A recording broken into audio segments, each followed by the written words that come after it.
Hello everyone, I hope you all are doing good.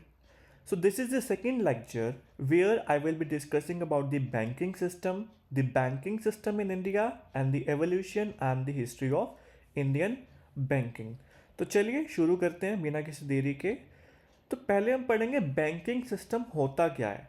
Banking system एक ऐसा network होता है फाइनेंशियल इंस्टीट्यूशंस का जो प्रोवाइड करता है financial services to the economy. Primarily कैसे? बाय एक्सेप्टिंग द डिपॉजिट्स और प्रोवाइडिंग द लोन्स। जो बैंक्स होते हैं वो एक ऐसी इंटरमीडियरीज होती हैं between the depositors and the borrowers, और ये सेंट्रल रोल प्ले करते हैं in the financial system by what? By contributing to the economic development, stability and the monetary policy transmission. So these are the keys functions of the banking system, like accepting the deposits. As we all know, जो bank होता है वो money collect करता है from the individuals, businesses and the government entities in the form of like savings, current and the fixed deposit. Second one is the providing loans and the credit. जो bank होते हैं वो loan provide करते हैं to the businesses and the individuals for the various purposes like business expansion, personal loans and the mortgage.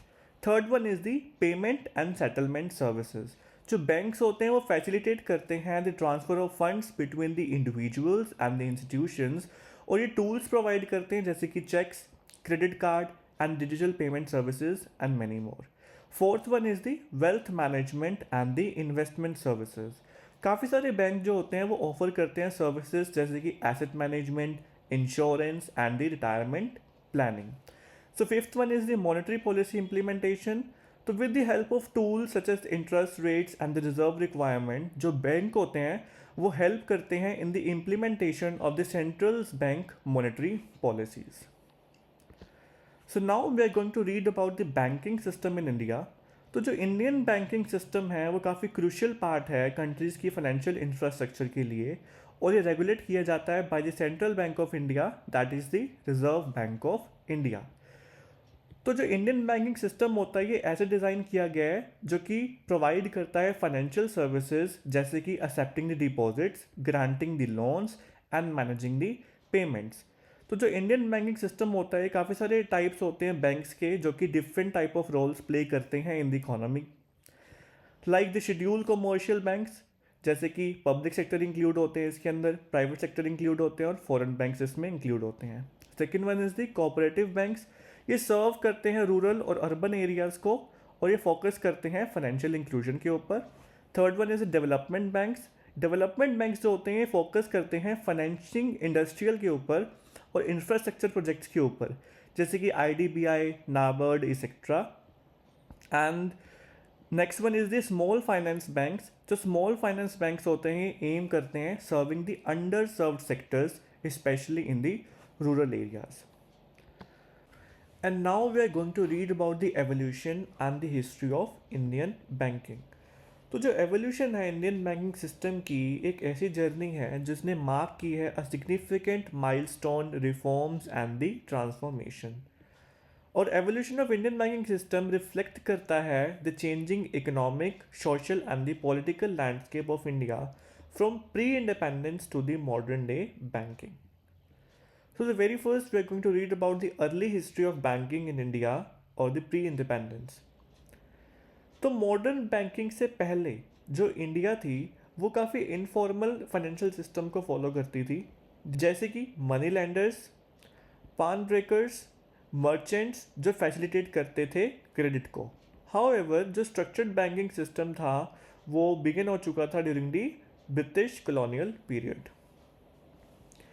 So during the Vedic period, during the ancient time of India, तो जो banking activities थी वो exist करती थी in the form of हुंडी, जिसको हम बोलते हैं प्रोमिसरी नोट्स और द मनी लैंडिंग। ट्रेडर्स थे वो हुंडी को यूज़ करते थे for the trade and the commerce and facilitating the exchange. And during the Mughal era जो श्रॉफ और बैंकर्स थे वो ऑपरेट करते थे to facilitate the trade and the commerce, और जो शाही सिस्टम था और कहानी सिस्टम है मनी लैंडिंग का वो काफ़ी कॉमन था, particularly in the cities like Delhi, Agra and the Ahmedabad. And in the British colonial period like British east India company ने फाउंडेशन को लेड किया था ऑफ द मॉडर्न बैंकिंग, और जो पहला फॉर्मलाइज्ड बैंक था वो इस्टेब्लिश किया गया था to facilitate the British trade and the government needs. So the very first bank, that is the Bank of Hindustan, which was established in India, and तो जो ये ऑपरेशंस थी इसकी वो सीज की गई थी in 1832 due to the financial difficulties. Next General Bank of India, जो कि इस्टेब्लिश किया गया था 1786 में to facilitate the trade between the British and the Indian economy, but it also closed in the 1829. Next one is the Bank of Bengal, जो कि 1806 में establish किया गया था. Is the first of the three presidency banks which later merged to form the Imperial Bank of India, and now it is called the State Bank of India. Next one is the Reserve Bank of India, that is the RBI, जो कि establish हुई थी 1935 में as the Central Bank of India to regulate the Indian currency and the banking system. Next one is the early 20th century or the post-independence. So after India gained independence in the 1947, तो जो banking sector था वो काफ़ी under developed था, और जो banking infrastructure था वो फ्यू प्राइवेट प्लेयर्स के हाथों में था. तो गवर्नमेंट ने रिकॉग्नाइज की the need for banking reforms to achieve the economic development. तो की माइलस्टोन लिए गए थे जैसे कि nationalisation of banks in the 1969. During the Indira Gandhi's government उन्होंने नेशनलाइज किए थे 14 मेजर कमर्शियल बैंक्स को to extend the banking services to the rural areas, जहां पे प्राइवेट बैंक्स की रीच काफ़ी लिमिटेड थी. So this was a turning point in the Indians banking history as it aimed at ensuring the equitable credit distribution. तो objective was to channel credit for the economic development, specially for the agriculture and the small industries. So now the banking regulation act 1949, जो कि RBI को greater control देता है over the functioning of banks, ensuring that their operations adhere to regulatory guidelines. So the 1970s and the 1980s expanding public sector banks, जिसमें था regional rural banks. तो government ने introduce किया था regional rural bank को to provide the financial services in the rural areas. और जो ये बैंक्स थे ये इंटेंट किए गए थे to meet the credit requirements of the small farmers, artisans and the small entrepreneurship. So next is the priority sector lending. जो policies थी वो इंट्रोड्यूस की गई थी to direct banks to lend to the priority sectors, जैसे कि agriculture, education और the small scale industries के लिए. So this was the crucial for ensuring the inclusive economic growth. And next one is the social banking model.